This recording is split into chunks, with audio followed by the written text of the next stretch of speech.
Welcome sa aming bahay. Sabi nila, sana all, maraming anak na lalaki, siguradong protektado ka. Pero sa bahay na to, ang tanging pinoprotektahan nila ay ang kanilang rank sa Mobile Legends. Kilalanin nyo ang kanilang leader, ang kanilang tatay.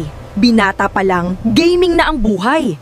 Imbes na siya ang magdisiplina, siya pa ang shot glass ng kape para sa puyatan. Isang welcome to Mobile Legends lang, nakakalimutan na ang gawaing bahay. Narito ang aking squad. Si Liam ang senior, si Jason ang ating top global, sa laro lang mabilis sa utos ko, laging nakalag. Si Miguel ang ating nerd na nasa sariling mundo, at si Ace na pag nabunot ang wifi, sa labas naman maghahasik ng lagim.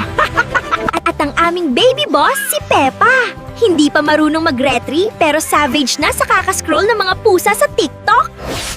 6 na lalaki paban sa isang nanay. Nakaka-drain, pero sila ang aking mythic glory. Kayo, pamilya rin ba kayo ng mga gamers? Mag-ingay sa comments. I-follow nyo kami para sa mas marami pang savage moments. Victory is mine!